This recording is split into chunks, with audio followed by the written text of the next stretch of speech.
भारतीय संविधान का विकास का संक्षिप्त इतिहास।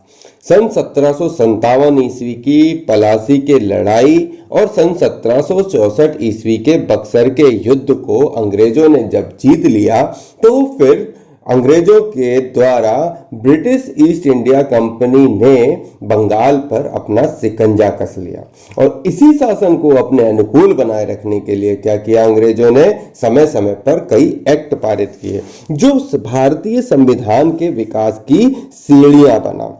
अब ये जो एक्ट थे वो था क्या, इस सन 1773 ईस्वी का रेगुलेटिंग एक्ट। इस अधिनियम का अत्यधिक संवैधानिक महत्व है। क्या है, जैसे कि भारत में ईस्ट इंडिया कंपनी के कार्यों को नियमित और नियंत्रित करने की दिशा में ब्रिटिश सरकार द्वारा उठाया गया यह पहला कदम था, अर्थात कंपनी के शासन पर संसदीय नियंत्रण स्थापित किया गया था। फिर से समझते हैं, भारत में ईस्ट इंडिया कंपनी के कार्यों को नियमित और नियंत्रित करने की दिशा में, मतलब भारत में क्या हो कि ईस्ट इंडिया कंपनी के काम जो हैं वो नियमित और नियंत्रित हो, इसके लिए ब्रिटिश सरकार ने एक एक्ट पारित किया और उस एक्ट से 1773 का रेगुलेटिंग एक्ट पारित किया और इस एक्ट के द्वारा काम को, उस अपने कार्यों को नियमित और नियंत्रित ढंग से चलाने के लिए यह जो है काम किया गया था। अर्थात कंपनी के शासन पर क्या हो गया, अब संसदीय नियंत्रण स्थापित हो गया है ना। अब कंपनी जो चाहेगी उस हिसाब से ही कार्य कर सकती थी, उस हिसाब से काम कर सकती थी और इसके द्वारा पहली बार कंपनी के प्रशासनिक और राजनीतिक कार्यों को मान्यता मिली। क्या हुआ, इसी एक्ट के द्वारा सन 1773 ईस्वी के रेगुलेटिंग एक्ट के द्वारा ही पहली बार कंपनी के प्रशासनिक और राजनीतिक कार्यों को क्या मिली, मान्यता मिली और इसी के द्वारा क्या हुआ, कंपनी के प्रशासनिक और राजनीतिक कार्यों को क्या मिल गई, मान्यता मिल गई और इसके द्वारा केंद्रीय प्रशासन की नींव भी रखी गई। तो कितनी चीजें अपन ने समझी कि भारतीय संविधान के विकास में भारतीय संविधान के विकास में सन 1757 ईस्वी के पलासी का युद्ध और 1764 के बक्सर के युद्ध, अंग्रेजों ने क्या करा, ये युद्ध जीत लिया और जीतने के बाद बंगाल पर अपने शासन का शिकंजा कसा और उस शासन को चलाने के लिए उन्हें किसी कार्य जो चीज की जरूरत थी वो थे एक नियम को बना के उसको चलाना। तो उस नियम को बनाने के लिए उन्होंने क्या किए, कई एक्ट पारित किए। उन एक्टों में से सबसे पहले हमने पढ़ा सन 1773 ईस्वी का रेगुलेटिंग एक्ट। रेगुलेटिंग एक्ट में उन्होंने क्या किया, इसमें भारत में ब्रिटिश ईस्ट इंडिया कंपनी के कार्यों को नियमित और नियंत्रित करने की दिशा में ब्रिटिश सरकार के द्वारा यह पहला कदम उठाया गया जिसमें 1773 ईस्वी का रेगुलेटिंग एक्ट पारित किया गया। अब क्या हुआ, इसका मतलब क्या हुआ, इसका मतलब सिर्फ ये हुआ कि कंपनी के शासन पर अब क्या हो गया, कंपनी के शासन पर अब संसदीय नियंत्रण स्थापित कर दिया गया। अब इससे क्या हुआ कि ये पहली बार, अब इस नियंत्रण को स्थापित होने के बाद अब जब संसदीय व्यवस्था चालू होगी तो इसका मतलब क्या होगा कि कंपनी के प्रशासनिक और राजनीतिक कार्यों को क्या मिल जाएगी, मान्यता मिल जाएगी। अब संसद का काम जो है वो यहाँ पर उनको देखने का मिलेगा। तो मतलब कंपनी के क्या है, प्रशासनिक और राजनीतिक कार्यों को क्या मिल जाएगी, मान्यता मिल जाएगी और इसके द्वारा केंद्रीय प्रशासन की नींव रखी गई। हमने इतनी बातें यहाँ पर देख ली। अब इसकी विशेषता क्या थी, इस रेगुलेटिंग एक्ट की विशेषता पढ़ते हैं।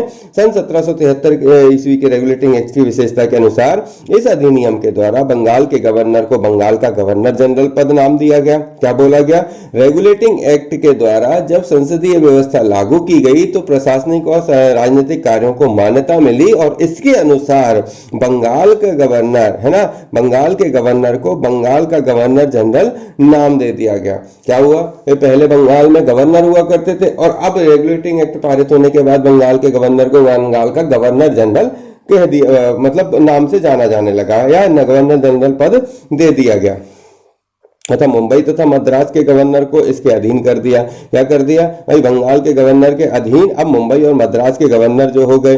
और इस एक्ट के तहत बनने वाले प्रथम गवर्नर जनरल जो थे वो कौन थे, लॉर्ड वारेन हेस्टिंग। क्या थे, लॉर्ड वारेन हेस्टिंग पहले गवर्नर जनरल थे जिसके अंतर्गत मद्रास और बंबई के गवर्नर आते थे। ठीक है, और बंगाल के गवर्नर जनरल बनने से पहले बंगाल में गवर्नर हुआ करते थे। गवर्नर कब तक हुआ करते थे? 1773 रेगुलेटिंग एक्ट के पहले तक होते थे। जैसे ही 1773 का रेगुलेटिंग एक्ट लगा, कंपनी का शिकंजा कसा, शासनिक और राजनीतिक और प्रशासनिक कार्यों को मान्यता मिली, संसदीय नियंत्रण हुआ और इसके अनुसार बंगाल के गवर्नर से बंगाल का गवर्नर जनरल पद बना दिया गया। पहले गवर्नर जनरल जो थे वो थे लॉर्ड वारेन हेस्टिंग।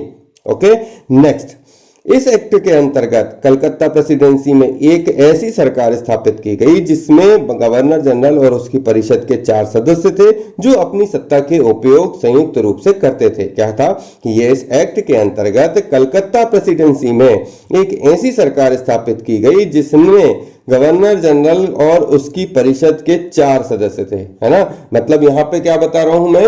यहाँ बता रहा हूं कि यहाँ पे जो सरकार स्थापित की गई, मतलब अब सीधी सीधी संसदीय व्यवस्था बनाई गई, मतलब सरकार बनाई गई। अब जो सरकार बनाई गई तो उसमें क्या किए गए, कुछ लोग रखे जाएंगे, तो उन लोगों के लिए कुछ बोला जाएगा। तो सदस्यीय टीम थी। तो कितने सदस्यों की टीम थी? तो जब 1773 ईस्वी का रेगुलेटिंग एक्ट पारित हुआ तब उस 4 सदस्यीय टीम जो थी बनाई गई थी, जो अपनी सत्ता के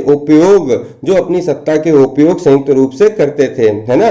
इसकी क्या था कि इस एक्ट के अंतर्गत कलकत्ता प्रेसिडेंसी में एक ऐसी सरकार स्थापित की गई। कहां पर की गई? कलकत्ता प्रेसिडेंसी में एक ऐसी सरकार स्थापित की गई जिसमें गवर्नर जनरल और उसकी परिषद में के 4 सदस्य होते थे। मतलब ऐसी कलकत्ता प्रेसिडेंसी में एक ऐसी गवर्नमेंट बनाई गई, एक ऐसी, है ना, सरकार स्थापित की गई जिसमें गवर्नर जनरल के साथ 4 सदस्यीय टीम थी, 4 सदस्यीय की टीम थी और जो अपनी सत्ता के उपयोग संयुक्त रूप से करते थे। ठीक है, जो अपनी सत्ता का उपयोग क्या करते थे? संयुक्त रूप से करते थे। इस अधिनियम के अंतर्गत कलकत्ता में सन 1774 ईस्वी में एक उच्चतम न्यायालय की स्थापना की गई। तो अब यहाँ पे क्या और बता रहा हूं, ये सब मैं 1773 ईस्वी के एक्ट के अनुसार बता रहा हूं। पहली बात मैंने बताई, वारेन हेस्टिंग जो है वो क्या बन गए? बंगाल के गवर्नर से बंगाल के गवर्नर जनरल बन गए और गवर्नर जनरल बन गए। इन्हीं के अंतर्गत, मतलब बंगाल के अंतर्गत मद्रास और बंबई आ गया। इस पहली कलकत्ता प्रेसिडेंसी में मतलब इसी एक्ट के अंतर्गत कलकत्ता प्रेसिडेंसी में एक ऐसी सरकार गठित की गई जिसमें गवर्नर जनरल के साथ 4 सदस्यीय टीम थी और इस जो अपनी सत्ता का क्या कर सकते थे? उपयोग करते थे। और इसी अधिनियम के अंतर्गत कलकत्ता में सन 1774 ईस्वी में, है ना, 73 में एक्ट बना और 74 में एक उच्चतम न्यायालय की स्थापना की गई। इसी अधिनियम के अंतर्गत कलकत्ता में सन 1774 ईस्वी में एक उच्चतम न्यायालय की स्थापना की गई जिसमें मुख्य न्यायाधीश और 3 अन्य न्यायाधीश थे। क्या थे? एक मुख्य न्यायाधीश था और 3 अन्य न्यायाधीश थे। अभी क्या बन रहा है? देखो 4 का ही आंकड़ा बन रहा है। 1774 ईस्वी में, है ना, 73 में एक्ट पारित हुआ, 74 में क्या बना दी? एक उच्चतम न्यायालय, हाई कोर्ट, उच्चतम न्यायालय की स्थापना कर दी गई जिसमें मुख्य न्यायाधीश, जिसमें क्या होता था? एक मुख्य न्यायाधीश और 3 अन्य न्यायाधीश थे। इसके प्रथम मुख्य न्यायाधीश सर एलिजाह इम्पे थे और जो हाई कोर्ट के पहले न्यायाधीश थे, हाई कोर्ट के पहले न्यायाधीश कौन से थे? Sir Elijah Impey. Sir Elijah Impey जो है पहले हाई कोर्ट के अध्यक्ष थे और 3 जो सदस्य थे वो कौन थे? चैम्बर्स, लिमेंस्टर और हाइड। क्या? चैम्बर्स, है ना, चैम्बर्स, लिमेंस्टर और हाइड।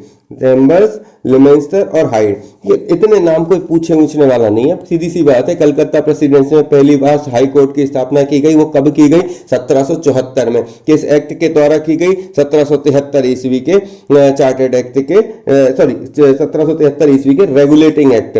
रेगुलेटिंग एक्ट जैसे ही पारित हुआ तो क्या हुआ था कि बंगाल में गवर्नर की जगह गवर्नर जनरल बनाए जाने लगे। इसी रेगुलेटिंग एक्ट के द्वारा ही, ठीक है, एक क्या है सरकारी काम की एक व्यवस्था बनाई गई, है ना। मतलब अब कंपनी का शिकंजा जो है भारत पर कसा गया और बंगाल के अधीन जो है वो क्या कर दिए? तो मद्रास और कलकत्ता को उनके अधीन के गवर्नर को भी उनको मिला लिया गया। अब क्या है कि अब कंपनी का जो लोड है वो एक जगह से चला, मतलब कंपनी जो है एक तरफ से सबको चलाने लगी। पर यहाँ पे क्या हो गया? लोड बढ़ गया। लोड बढ़ने के लिए क्या किया गया? 4 सदस्यीय टीम बनाई गई जिसमें क्या होता था? गवर्नर जनरल जो है वो अपने 4 सदस्यों की टीम के साथ क्या करता था? अपनी सत्ता का उपयोग संयुक्त रूप से कर सकता था। आगे बढ़ते हैं, इतना मैंने अभी तक बता दिया।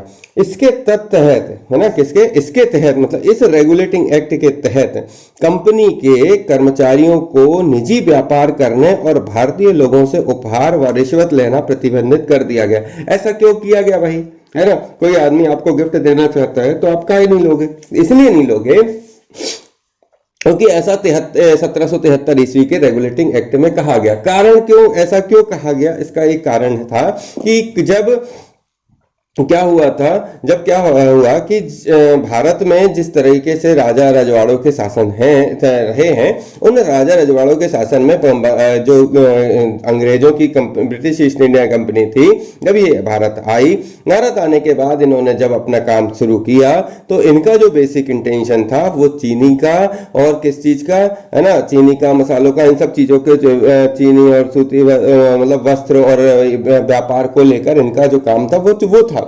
बेसिक इंटेंशन सिर्फ इनका व्यापार करना था, ट्रेडिंग के मकसद से ये आए थे। ये यहाँ से कम दामों में सामान खरीदते थे और अपने ब्रिटेन जाकर बेचते थे, ठीक है। बाद में जब यहाँ पर इन्होंने देखा कि इनको कंपनी मतलब यहाँ पर इनको लगा कि यहाँ से ही हमको पैसा मतलब जो है जुगाड़ना चाहिए और यहाँ से जो पैसा है यहीं के यहीं खरीद के यहाँ से क्या है वहां भेजना चाहिए, इससे उनको कंपनी को मुनाफा होगा। इस तरीके से उन्होंने क्या किया कि अपने तरीके से धीरे धीरे जो है वो उसको मतलब इस तरीके से तोड़ते गए कि जो मतलब व्यवस्था बनाई गई उसमें ऐसा कर दिया गया इनके द्वारा कि भारत में द्वैध शासन की जो व्यवस्था बना दी गई। आगे बताऊंगा पर मैं थोड़ा सा पे कि वहां पे क्या है कि अब जो राजा हैं वो राज करें और क्या कहते हैं वही सारी चीजों को चलाएं और जो रेवेन्यू जनरेट हो, मतलब जो राजा है वो सबसे काम करवाए और जो रेवेन्यू जनरेट हो वो ब्रिटिश ईस्ट इंडिया कंपनी के उसमें हक में जाए, ठीक है। तो जब ये चीज कराई गई तो बीच में जो हो रहा था उसमें क्या हो रहा था कि बहुत ज्यादा भ्रष्टाचारी हो रही थी। तो ये भ्रष्टाचारी के चक्कर में जो पैसा है वो एक्चुअल क्या हो रहा था, पूरा पहुंच नहीं रहा था। तो ना पहुंचने का कारण क्या समझ में आया कि भैया लगता है कि शासन करने में दिक्कत आ रही है, अपन ध्यान नहीं दे रहे हैं और कोई और उसको ऐसा कर रहा है। तब इस चीज के चक्कर में रेगुलेटिंग एक्ट को क्या कर दिया गया, बनाया गया,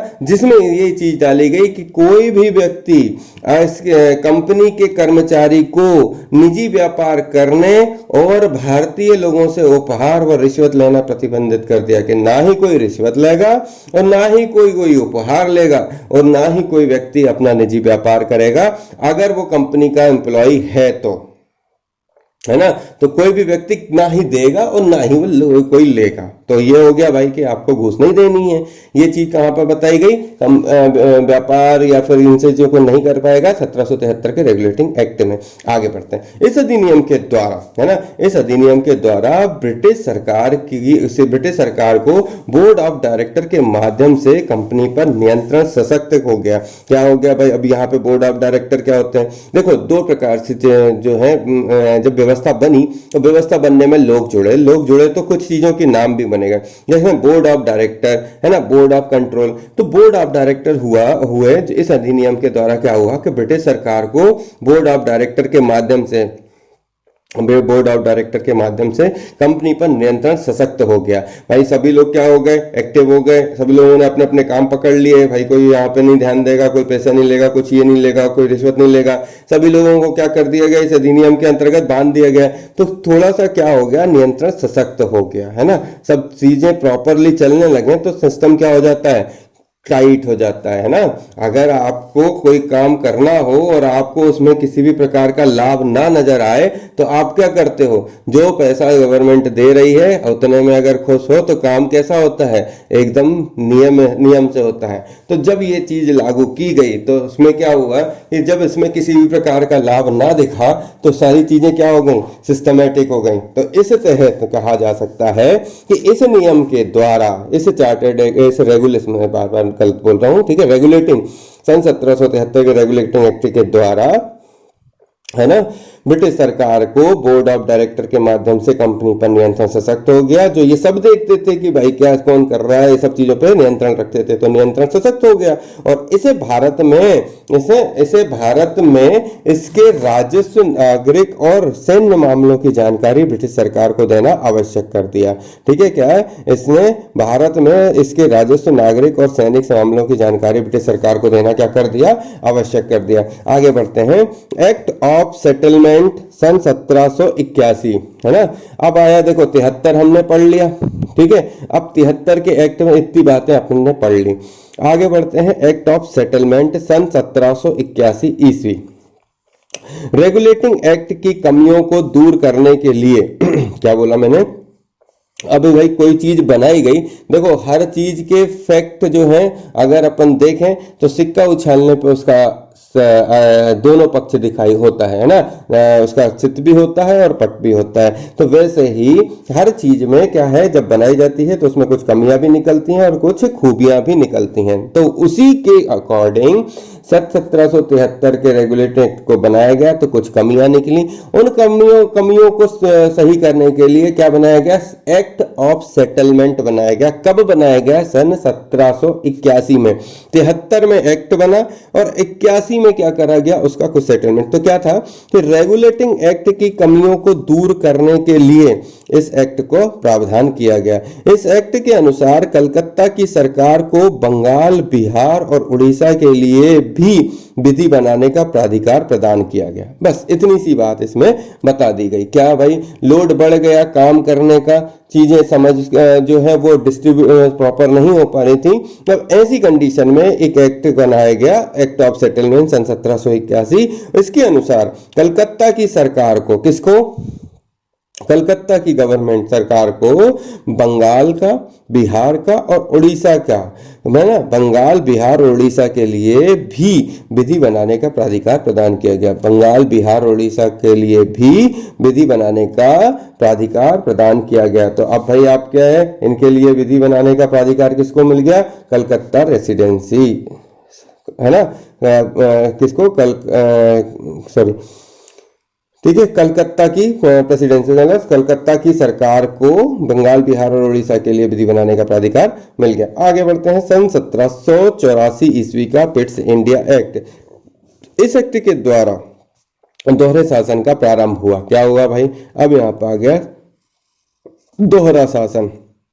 दोहरा शासन क्या है, किस तरीके से आया, पिट्स इंडिया एक्ट रहता है। कब आया, सन 1784। 73 में रेगुलेटिंग एक्ट आया, 81 में सेटलमेंट आया और 84 में क्या हुआ, 1700 की बात चल रही है ना, 1784 में पिट्स इंडिया एक्ट आया। इस एक्ट के द्वारा दोहरे शासन का प्रारंभ हुआ। मतलब पहला बोर्ड ऑफ डायरेक्टर्स यानी व्यापारिक मामलों के लिए बनाए गए और बोर्ड ऑफ कंट्रोलर जो राजनीतिक मामलों के लिए बनाए गए। ये बनाए गए कहां से, पिट्स इंडिया एक्ट। सन 1784 ईस्वी में जब पिट्स इंडिया एक्ट बनाया गया तब इसमें दोहरे शासन की व्यवस्था शुरू हुई। और ये दोहरा शासन क्या था, बोर्ड ऑफ डायरेक्टर और बोर्ड ऑफ कंट्रोल बनाए गए। बोर्ड ऑफ डायरेक्टर जो है वो व्यापारिक मामलों को देखेंगे और बोर्ड ऑफ कंट्रोल राजनीतिक मामलों को देखेंगे। इसके बाद आते हैं सन 1793 ईस्वी का चार्टर्ड अधिनियम। अब आया सन 1793 में चार्टर्ड अधिनियम, है ना। सबसे पहले दिया था 73 से शुरू किया, 73 से 1083 और 83 से 1093। तो 20 साल बाद क्या आया, सन 1793 में चार्टर्ड अधिनियम। इसके द्वारा नियंत्रण बोर्ड के सदस्यों तथा कर्मचारियों के वेतन आदि का भारतीय राजस्व में से देने की व्यवस्था की गई। अब क्या बता दिया यहाँ से सन 1793 में कि जो अपने नियंत्रण बोर्ड के सदस्य और कर्मचारियों के वेतन हैं उनको भारतीय राजस्व से देने की व्यवस्था की गई। मतलब अभी तक जो पैसा गवर्नमेंट वहां से मिल रही थी, मतलब इन 20 सालों में उनने इस तरीके से, ब्रिटिश ईस्ट इंडिया कंपनी ने इस तरीके से कार्य किया कि जो पैसा अभी तक इंग्लैंड मतलब ब्रिटेन दे रही थी, ब्रिटिश ईस्ट इंडिया कंपनी दे रही थी, वो वहां से पैसा इन कर्मचारियों को ना देकर यहीं भारत के ही पैसे से ही उनको सैलरी दी जानी चाहिए। तो ये कहां से बनाया गया, इसे सन 1793 1793 के चार्टर्ड एक्ट के द्वारा बताया गया। इसके द्वारा क्या है, नियंत्रण बोर्ड के सदस्यों, कौन थे नियंत्रण बोर्ड के सदस्य, है ना, कौन, board of director, board of controller, है ना, इनके सदस्यों को और कर्मचारियों को वेतन जो है भारतीय राजस्व देने की व्यवस्था की गई कि अब जो सैलरी है वो यहीं का पैसा यहीं बांटते रहो और इनसे फायदा मुनाफा लेते रहो, खूब लूटते रहो, खूब इनको क्या है झंझोरते रहो। ठीक है, आगे बढ़ते हैं। 1813 ईस्वी का चार्टर्ड अधिनियम। अब आते हैं सन 1813 ईस्वी का चार्टर्ड अधिनियम। तो 1773 से लेके 1793 तक के अधिनियम को हमने यहाँ पर के एक्टों को हमने पढ़ा। इन एक्टों में चार चीजें पढ़ी। पहला 1773 ईस्वी का रेगुलेटिंग एक्ट, जिसमें हमने बताया कि कंपनी क्या हो गया, संसदीय नियंत्रण व्यवस्था लागू हो गई, कंपनी में प्रशासनिक और राजनीतिक मान्यता मिल गई, शासन की नींव, प्रशासन की नींव डल गई। इसमें बंगाल के गवर्नर का नाम हटाकर बंगाल का गवर्नर हटाकर बंगाल का गवर्नर जनरल कर दिया गया। पहले गवर्नर जनरल जो थे वारेन हेस्टिंग थे। कलकत्ता प्रेसिडेंसी में ऐसी सरकार स्थापित की जिसमें गवर्नर जनरल के साथ 4 सदस्य होते थे और सत्ता को संयुक्त रूप से चलाते थे। 1774 में उच्चतम न्यायालय की स्थापना हुई। पहले उच्चतम न्यायालय के मुख्य न्यायाधीश थे जो सर एलिजा हेम्पे थे। कंपनी का कर्मचारी ना निजी व्यापार करेगा, ना उसे कोई घूस देगा और ना वो किसी से उपहार लेगा, ऐसा इसी में कहा गया। कि ब्रिटेन सरकार के द्वारा बोर्ड ऑफ डायरेक्टर के माध्यम से, है ना, बोर्ड ऑफ डायरेक्टर के माध्यम से नियंत्रण बनाया गया, जो कि क्या है, ब्रिटिश सरकार को अपना सारे नियंत्रण का जो लेखा जोखा है वो देती थी। एक्ट ऑफ सेटलमेंट बना जिसमें यह बताया गया कि अब जो है कलकत्ता की सरकार को बंगाल, बिहार और उड़ीसा के लिए भी विधि बनाने का प्रावधान हो गया। 1784 ईस्वी में दोहरे शासन की व्यवस्था की गई जिसमें board of director, board of controller की नियुक्ति की गई। बोर्ड ऑफ डायरेक्टर व्यापारिक मामले देखेगा, बोर्ड ऑफ कंट्रोलर राजनीतिक मामले देखेगा। सन 1793 ईस्वी का चार्टर्ड एक्ट, इसमें नियंत्रण में बोर्ड के सदस्यों को, कर्मचारियों को वेतन आदि जो है भारतीय राजस्व देने की व्यवस्था की गई। और अब आते हैं 1800 की कहानी पे। 1700 तक का अपन ने पढ़ लिया। सन 1813 ईस्वी का चार्टर्ड अधिनियम। इस अधिनियम की मुख्य विशेषता है कि कंपनी के अधिकार पत्रों को 20 वर्षों के लिए बढ़ा दिया गया। अब जो है चार्टर्ड एक्ट जो है चार्टर्ड अधिनियम, ठीक है, चार्टर्ड अधिनियम 1813 चार्टर्ड अधिनियम सन 1813 ईस्वी का, उसमें क्या कहा गया, ये जब देख लिया क्या कि अच्छी खूब उनकी कमाई हो रही है ना, पैसा भारत का भारत में ही लोगों को बांटने का मौका मिल गया और उनसे क्या है लाभ ज्यादा होने लगा, तो ये किया गया कि इस अधिनियम की मुख्य विशेषता क्या थी कि इसमें कंपनी के अधिकार को, है ना, कंपनी के अधिकार पत्र को 20 वर्षों के लिए बढ़ा दिया गया। अब कंपनी आगे आने वाले 20 वर्षों तक क्या कर सकती है, और गवर्नमेंट चला सकती है और आराम से राज कर सकती है। दूसरी बात क्या कही गई कि कंपनी के भारत के साथ व्यापार करने के एकाधिकार को छीन लिया गया। क्या कह दिया, कंपनी के भारत के साथ व्यापार करने के एकाधिकार को छीन लिया गया। कंपनी के भारत के साथ व्यापार करने का एकाधिकार कर लिया गया, छीन लिया गया। कंपनी के भारत के साथ व्यापार करने के एकाधिकार को छीन लिया, किंतु उसे, है ना, चीन के साथ व्यापार एवं पूर्वी देशों के साथ चाय के व्यापार के संबंधों में 20 वर्षों के लिए एकाधिकार प्राप्त हो गया। अब भाई कोई भी चीज बनती है तो अधिनियमित की गई। उसमें क्या कहा, देखा गया कि जो लोग, है ना, भारत से, अब देखो एक छोटी सी चीज सुनाते हैं, जो एक भारत में ब्रिटिश ईस्ट इंडिया कंपनी क्या कर रही थी, अपना व्यापार कर रही थी। व्यापार मतलब वो यहाँ से सामान सस्ते में खरीदती थी, वहां जाके महंगे में बेचती थी। जब लोग महंगे में वहां पे सामान, मतलब महंगा इन द सेंस, भारत से अगर 1 रुपए का सामान खरीदा और वहां जाके 4 रुपए में बेचा, मगर वो 4 रुपए की चीज वहां पे वही रेट पे चल रही थी, तो उनके लिए महंगा वैसा था कि नॉर्मल, कोई बात नहीं है कि हाँ ये ठीक है। तो ऐसी स्थिति में क्या था कि जब उन लोगों ने देखा कि भारत जो से सामान लेके लोग व्यापार कर रहे हैं, तो हर जगह व्यापार में व्यापारी खड़ा हो जाता है। तो व्यापार में व्यापारी खड़ा होने का मतलब ये है कि भाई कंपनी कर रही थी, तो और भी लोगों ने सोचा कि यार हमको भी करना है व्यापार, है ना, हम भी चाहते हैं कि हमको भी कमाई करने का मौका मिले, हम भी यहाँ से सामान खरीदें और वहां जाके बेचें। अभी एक ही कंपनी कमा रही है, हम भी कमा लें, एक आध कंपनी खोल लें। तो ये चीज जो है वो जब देखी गई, तो कंपनी के अधिकार पत्र में जब 20 वर्ष और बढ़ा दिए गए, तब यहाँ पे एकाधिकार की स्थिति थी कि यहाँ हम ही करेंगे और कोई नहीं करेगा, क्योंकि मार भगा दिया था बाकी सबको इनने, है ना। 1600 में जब अंग्रेज आए, उससे पहले तो पुर्तगाली, डच और फ्रांसीसी भी आए थे। आपस में लड़ाई झगड़े खत्म होने के बाद, मतलब बक्सर का युद्ध, पलासी का युद्ध, ये सब खत्म होने के बाद बाद अंग्रेजों ने क्या करा, एकाधिकार कर लिया और गंजा कसने के बाद क्या किया, इस पर क्या है प्रशासनिक तरीके से उस पर काम करना शुरू किया। तो वही प्रशासनिक तरीके में क्या यहाँ पर नियम निकाला गया कि कंपनी के अधिकार पत्र को 20 वर्षों के लिए बढ़ा दिया गया। कंपनी का एकाधिकार क्या था, उसमें उसको रोकते हुए कंपनी के काम को बताया कि भाई अब जो कंपनी है वो 20 वर्षों के लिए और काम कर सकेगी, किंतु क्या करेगा, दूसरी बात क्या बोली उसमें बोली गई कि कंपनी के भारत के साथ व्यापार करने का एकाधिकार जो है वो अब नहीं रहेगा, कि अब कंपनी सिर्फ भारत में व्यापार करेगी, ऐसा नहीं होगा। ठीक है, उसमें कह दिया गया ऐसा बिल्कुल नहीं होगा कि कंपनी एकाधिकार करके व्यापार करेगी, और इस अधिकार को छीन लिया गया। परंतु क्या कहा गया कि चीन के साथ व्यापार और पूर्वी देशों के साथ चाय का व्यापार के संबंध में 20 वर्षों के लिए एकाधिकार प्राप्त रखा। मतलब जिस चीज में मेन फायदा था, क्या कहा कि चीन के साथ व्यापार है ना, चीन के साथ व्यापार मतलब जो चीनी व्यापार है ना, चीन के साथ व्यापार और चाय के साथ व्यापार, चीन के साथ व्यापार और चाय के साथ व्यापार, चाय का व्यापार है ना, चाय के व्यापार को और चीन के साथ व्यापार को आगे के 20 वर्षों के लिए इन्होंने क्या कर लिया, एकाधिकार करके रख लिया कि ये काम हम ही करेंगे, ये कोई नहीं करेगा। तो फिर कर लो काम, नहीं तो फिर हम किसी को ही नहीं करने देंगे, है ना। मतलब फिर या तो हम ही खेलेंगे या फिर कोई नहीं खेलेगा। तो फिर इस चीज को बना के व्यवस्थित रूप से आगे लाया गया। अब आगे बढ़ते हैं। कुछ सीमाओं के अधीन सभी ब्रिटिश नागरिकों के लिए भारत के साथ व्यापार खोल दिया गया। भाई ब्रिटिश कानून जो है, ब्रिटिश कब आएंगे भाई, वहां की गवर्नमेंट इन लोगों को रूल्स मतलब अलाउ करेगी तो है ना। भाई आज भारत का प्रधानमंत्री राष्ट्रपति इस चीज को अलाउ करें कि आप अमेरिका जा सकते हो बिना किसी टेंशन के, वीजा के, तो गवर्नमेंट हमारी कह रही है जा सकते हो, तो फिर जा सकते हो, कोई दिक्कत नहीं है। वहां की गवर्नमेंट चाहेगी नहीं चाहेगी, अब जब हमारा अधिकार वहां पे भी होगा और इधर पे भी होगा तो वहां की तो पूछने की जरूरत ही नहीं है।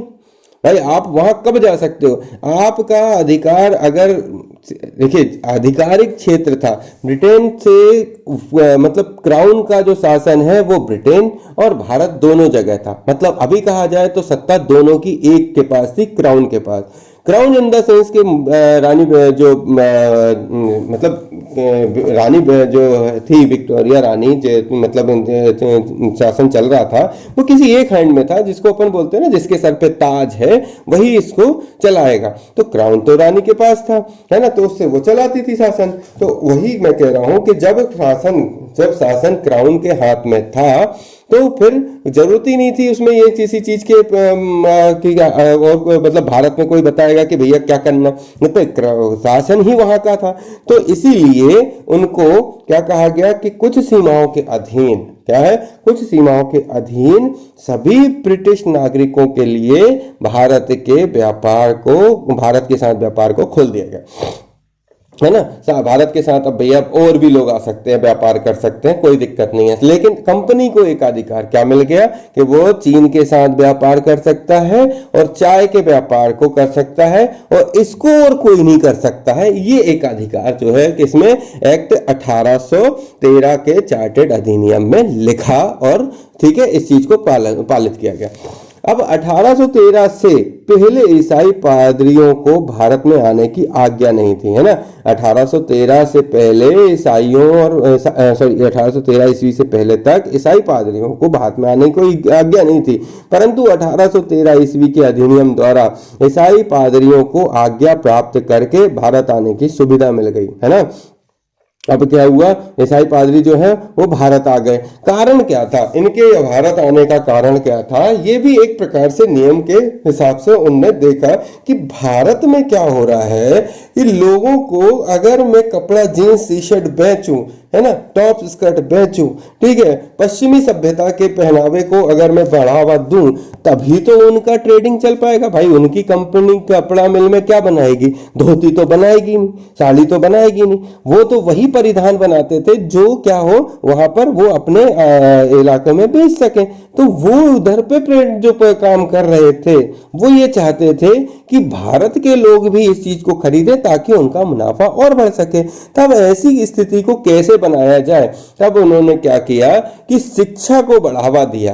क्यों, क्योंकि एक ही वही तरीका है जिससे लोग क्या हो सकते हैं, पश्चिमी सभ्यता को अपना सकते हैं। अब इसके लिए उन्होंने क्या किया, जो उनके शिक्षा की व्यवस्था थी, उनकी शिक्षा व्यवस्था को उन्होंने भारतीयों पर लागू करवाई। यानी कि आप पढ़ोगे तो दिमाग आएगा, दिमाग आएगा तो समझदार बनोगे, और जब समझदार बनोगे तो क्या करोगे, हमारे जैसे बनने की कोशिश करोगे, और जब आप हमारे जैसे बनने की कोशिश करोगे तभी तो आप हमारा सामान खरीदोगे, है ना। तो ये व्यवस्था उन्होंने क्या करी, स्वयं लाई। क्यों? क्योंकि जब तक इलिटरेसी है, जब तक वो लोग पढ़े लिखे नहीं हैं, जब तक वो हमारे जैसा नहीं बनना चाहने की इच्छा रखेंगे, तब तक तो वो वही धोती कपड़ा और वही चीजें बना के वही पहनते रहेंगे जो उनके पास शुरू से चला आ रहा है।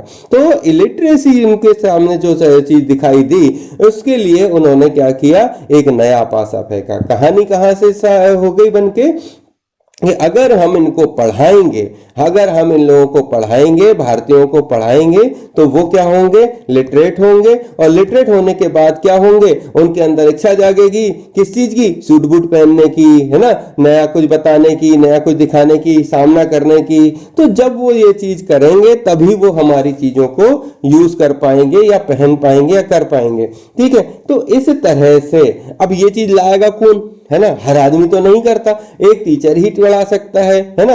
अब ये चीज लाने के लिए उनको क्या मिल गया मौका, कि अभी तक सन 1813 तक ईसाई पादरी भारत में आने का आगमन नहीं, उनका आगमन नहीं था। 1813 के बाद ईसाइयों को क्या कर दिया गया, ईसाई पादरियों को भारत में आने की सुविधा जो है मुहैया करा दी गई, मतलब उनको आने की आज्ञा दे दी गई।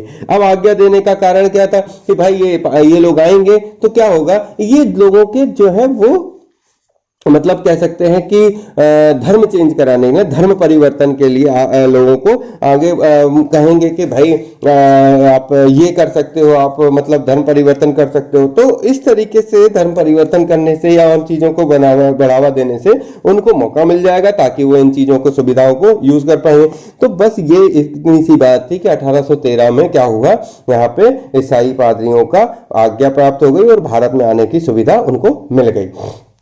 ठीक है, तो मैंने जितनी बातें बताई एक रिवाइज करता हूं। 1813 का चार्टर्ड एक्ट में इस अधिनियम की जो मुख्य विशेषता थी, पहला बात, कंपनी को 20 वर्षों के लिए और काम करने का मौका मिल गया।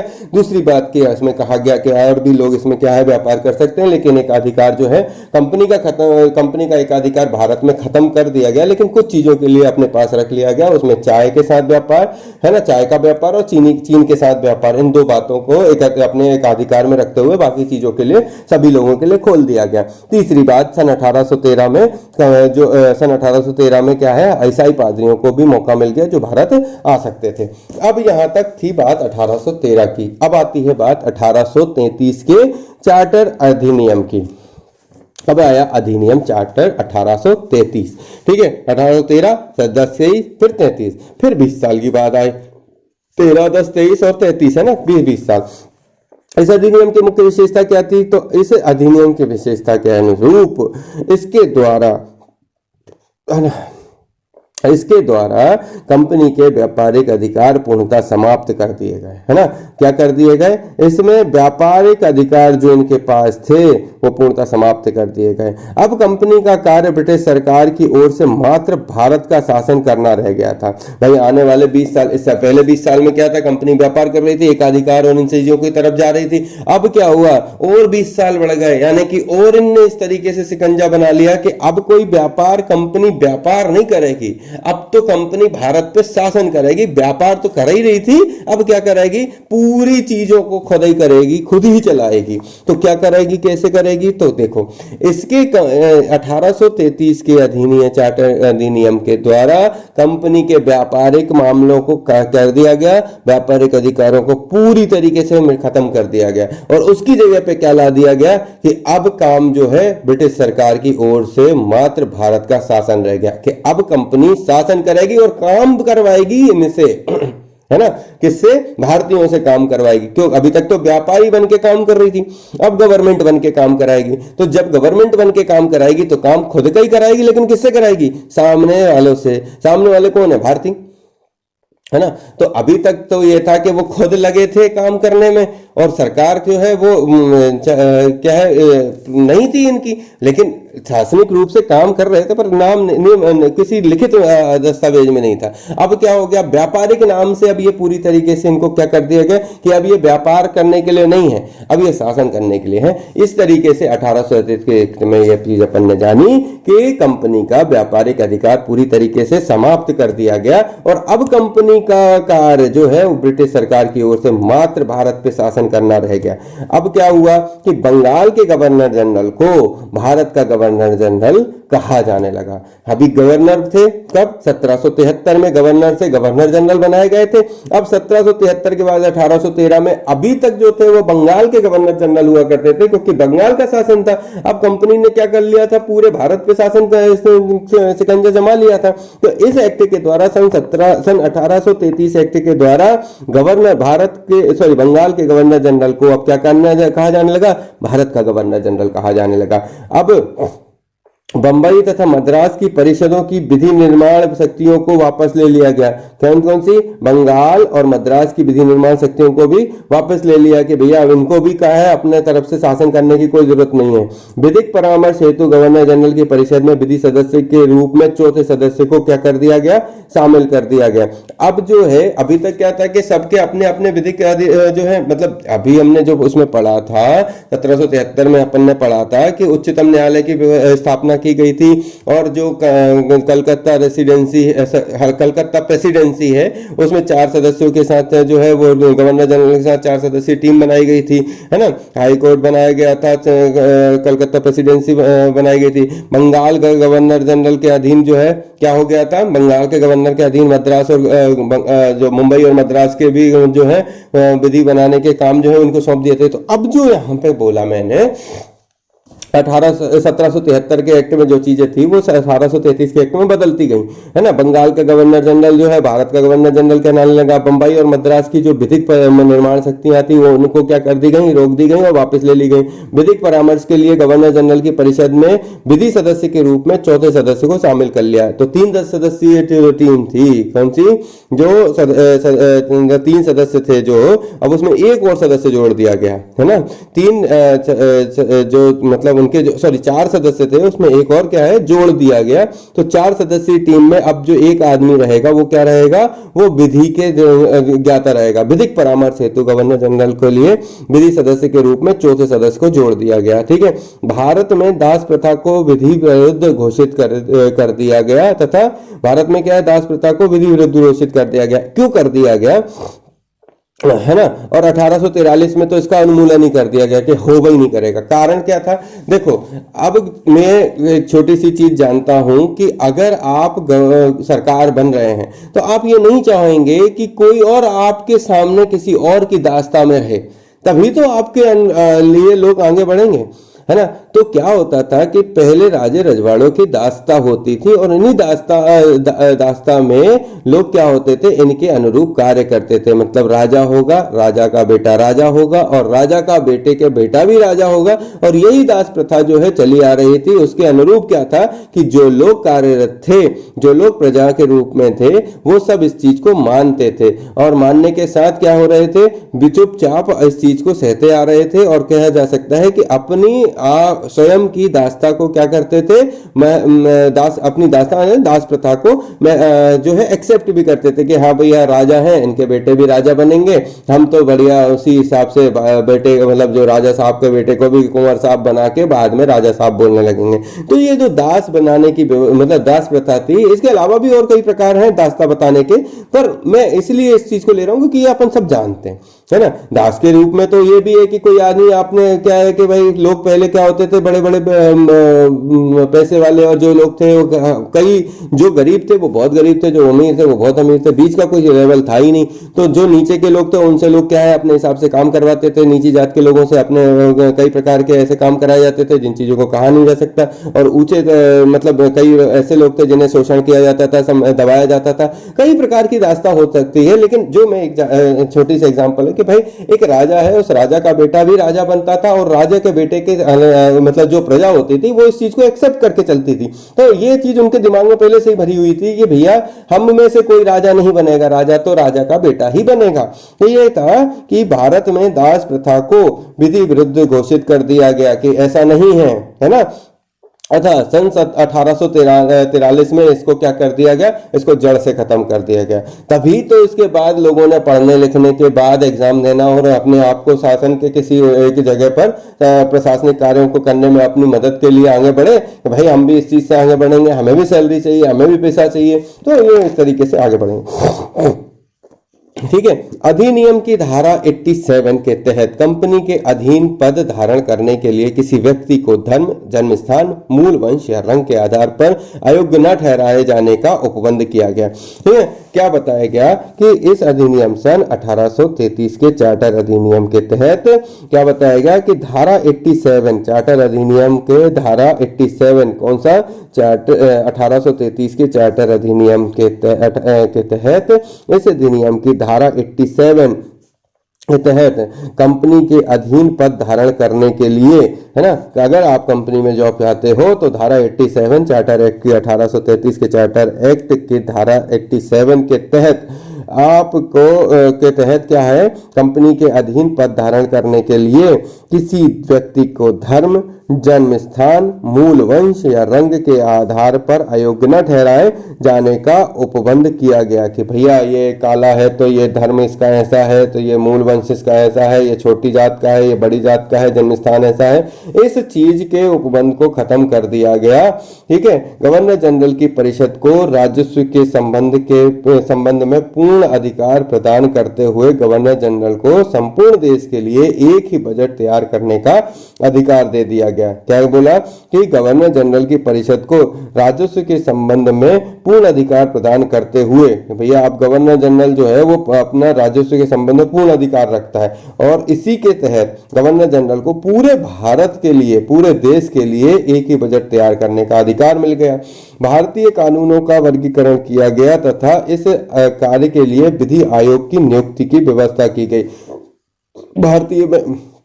भारतीय कानून का वर्गीकरण कर दिया गया और क्या कर दिया गया, विधि आयोग की नियुक्ति की गई। 1834 में लॉर्ड मैकाले की अध्यक्षता में प्रथम विधि आयोग के गठन किया गया।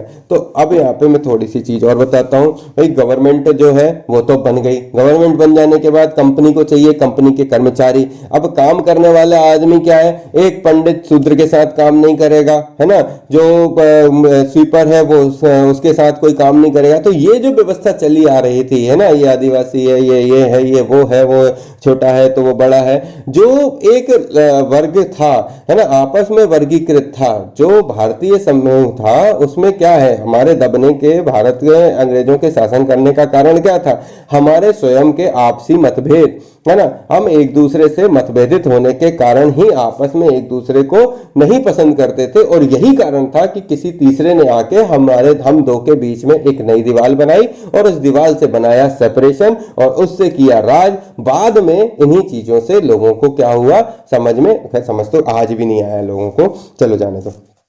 ठीक है, आगे बढ़ता हूं। क्या चीजें यहां पर बताई गई, तो यहां पर बताया, जो मैंने अभी बताया उसमें क्या था कि कंपनी तो करने लगी, अब अधिकार मतलब शासन, अब शासन करने लगी तो उसको चाहिए काम करने वाले लोग। तो काम करने वाले लोगों के लिए उसने सबसे पहले क्या किया, एक ऐसा नियम बनाया कि भैया अगर तुझे कंपनी में काम करना है तो तेरा ये तैते में नहीं चलेगा। क्या नहीं चलेगा, तेरा तू में नहीं चलेगा। क्यों? क्योंकि आदमी बोलेगा अरे मैं तो सुपरवाइजर हूं, मैं क्या इसको बताऊं और मैं इसको अपने अंडर में रख के काम नहीं करूंगा, या फिर मैं तो अध्यक्ष हूं, मैं हेड बन गया हूं और मैं इसको अपने साथ नहीं देखना चाहता, ये बराबर में मेरे नहीं बैठ सकता, इस कुर्सी के बराबरी में बैठने की औकात नहीं है, ये वो ऐसा। तो इसलिए एक लिखित प्रावधान किया गया कि जो व्यक्ति कंपनी के अधीन काम करना चाहता है या काम करेगा, उसके लिए ना ही उसका व्यक्तिगत धर्म बीच में आएगा, ना ही उसका जाति जन्म स्थान बीच में आएगा, ना ही उसका मूल वंश सामने आएगा, और ना ही रंग के आधार पर उसे अयोग्य ठहराया जाएगा। मतलब किसी भी प्रकार के मतभेद को खत्म करते हुए ही वो आदमी कंपनी के अंदर काम कर रहा है, तो वो ब्रिटिश ईस्ट इंडिया कंपनी का एम्प्लॉय कहलाएगा। तो अगर जो आदमी से मानेगा तो वही इसको क्या कर पाएगा, काम कर पाएगा। ये बात इस जगह पे बोली गई जो 1833 का चार्टर्ड एक्ट था। क्यों? क्योंकि कंपनी को तो काम करने वाला आदमी चाहिए ना। अब अगर वो ये तो नए नए नियम पेलने वाले निकल के आएंगे तो फिर क्या होगा कि एक कंपनी अपने नियम चलाएगी, दूसरा इंटरनल पॉलिटिक्स चलेगी। गलती तो हर जगह ही है, लेकिन लिखित रूप में प्रावधान यही किया गया कि भाई शासनिक रूप से आप पर किसी भी प्रकार का मुकदमा चल सकता है। अब आई बात मुकदमे की, जो आदमी इसको नहीं मानेगा उसके लिए किसी प्रकार के क्या बनाए जाएंगे, नियम बनाए जाएंगे। तो फिर नियम बनाने के लिए भारतीय कानून का वर्गीकरण किया गया, नियम बनाए गए, भारतीय कानून का वर्गीकरण किया गया और इस कार्य के लिए विधि आयोग की नियुक्ति की व्यवस्था की गई। क्यों? क्योंकि भाई जब किसी चीज को आप पहले से जो मतलब बनाई हुई जो अवधारणा है, उन अवधारणाओं को तोड़ोगे तो क्या होगा, कई चीजें बाहर आएंगी, है ना। जब चीजें बाहर आएंगी, टूट फूट होगी, तो उस चीज को जोड़ करने के लिए या उस पर डर बिठाने के लिए या चीजों को बनाए रखने के लिए भी तो कुछ चाहिए। तो जब किसी चीज को बनाया गया तो उस पर जो मतलब लागू और ना हो या हो, उन चीजों के लिए एक विधि निर्माण करना गया। तो विधि निर्माण की नियुक्ति जो व्यवस्था की गई वो 1834 में लॉर्ड मैकाले की अध्यक्षता में पहली बार विधि आयोग का गठन कर दिया गया। तो लॉर्ड मैकाले ने क्या करा भैया, लॉर्ड मैकाले ने विधि आयोग का गठन कर दिया। कब कर दिया? 1834 में। 33 में एक्ट आके उस चीज की कहानी गढ़ा और 34 में एक्ट पारित हो, एक्ट के अनुरूप एक विधि आयोग की गठन कर दिया गया। किसने किया? लॉर्ड मैकाले ने किया। क्यों किया? क्योंकि विधि के समरूप कार्य किया जा सके, कंपनी के जो अधिकार हैं, कंपनी के अधिकार हैं, उन कंपनी के कर्मचारी हैं वो कार्य कर सके, कंपनी का एक अधिकार है उस पर जो मतलब जो प्रशासन है उसको चलाया जा सके। तो सीधी सी बात है, प्रशासन किसी नियम के अनुरूप चलेगा और नियम जो है वो किसी विधि के द्वारा बनाया जाएगा। विधि जो है उसको किसने 1834 में किसने बनाया? लॉर्ड मैकाले ने बनाया। तो लॉर्ड मैकाले ने पहली की अध्यक्षता में पहली बार विधि आयोग की क्या कर दी गई? गठन कर दिया गया। ठीक है, अब आते हैं 1853 ईस्वी का चार्टर अधिनियम। इस अधिनियम की मुख्य विशेषताएं हैं, क्या है? 1853 ईस्वी का चार्टर अधिनियम, इस नियम की मुख्य विशेषता क्या है कि इस नियम के द्वारा सेवाओं में नामजदगी का सिद्धांत समाप्त कर दिया गया। क्या कर दिया गया भाई? नामजदगी जो है ना, इस अधिनियम 1853 का चार्टर्ड अधिनियम क्या बोलता है? इस अधिनियम की मुख्य विशेषताएं ये हैं कि इस अधिनियम के द्वारा सेवाओं में नामजदगी का सिद्धांत जो है समाप्त कर कंपनी के महत्वपूर्ण पदों को प्रतियोगी परीक्षाओं के आधार पर भरने की व्यवस्था कर दी गई और इसके लिए सन 1854 ईस्वी में मैकाले समिति की नियुक्ति की गई। अब जिस विधि आयोग को गठित करने के बाद जो विधि शक्तियां मैकाले जी ने बनाई, उन विधि आयोग के गठन के साथ ही उनने एक और चीज सामने आई कि इस अधिनियम सन 1853 है ना, 1834 में गठन कर दिया। अब 1853 के चार्टर्ड अधिनियम में इस अधिनियम की मुख्य विशेषता ये बनाई गई कि इसके द्वारा सेवाओं में नामजदगी का सिद्धांत समाप्त कर दिया गया। अरे नाम के अनुरूप मतलब बताओ किसको नौकरी चाहिए, है ना, आप चले जाओ यहाँ काम लग जाओ वहां लग जाओ, ऐसा नामजदगी का जो है सिस्टम क्या कर दिया गया? सिस्टम बंद कर दिया गया। सिस्टम बंद कर दिया गया तो फिर क्या शुरू किया गया? उसमें ये कहा गया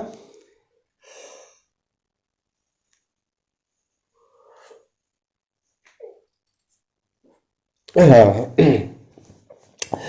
इसमें कहा गया कि सेवाओं में नामजदगी का सिद्धांत समाप्त कर दिया जाए और उसके लिए है ना 1854 में जो है परीक्षाओं इसके नामजदगी सिद्धांत खत्म कर दिया गया और उसके बाद फिर क्या कहा गया कि महत्वपूर्ण पद जो भी अच्छे पद हैं, बड़े पद हैं, उनके लिए क्या कर दिया गया कि परीक्षा की व्यवस्था की गई कि परीक्षा के आधार पर जो है सही संबंधित पद के लिए संबंधित व्यक्ति ही उस जगह पर आ सके। और इसके लिए 1854 ईस्वी में मैकाले समिति की नियुक्ति की गई थी। तो 1854 में इस चीज के लिए क्या कर दिया गया? मैकाले समिति की नियुक्ति की गई। ठीक है, अब मैकाले के अध्यक्ष में विधि बन गया, उसके मैकाले की अध्यक्षता में क्या है? एग्जाम शुरू हो गए। तो जो है क्या बोलते हैं, लॉर्ड मैकाले, इसकी समिति की नियुक्ति की गई।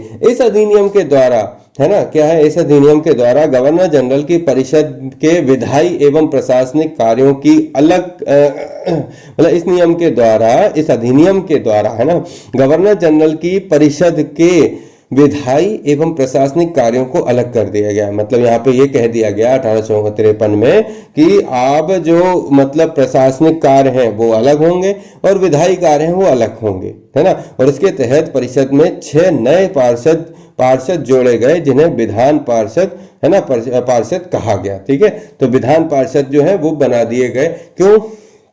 क्योंकि अब क्या है, पहले विधायी और प्रशासनिक दोनों कार्य एक साथ चल रहे थे। अब जब चीजें बढ़ती गई तो विधायी अलग कर दी गई और प्रशासनिक अलग कर दी गई। किसके द्वारा कर दी गई? 1853 के चार्टर एक्ट के द्वारा कर दी गई। और इसमें क्या कर दिया गया कि परिषद में 6 नए पार्षद जोड़े गए, जो परिषद में 6 नए पार्षद जोड़े गए जिन्हें विधान पार्षद कहा गया।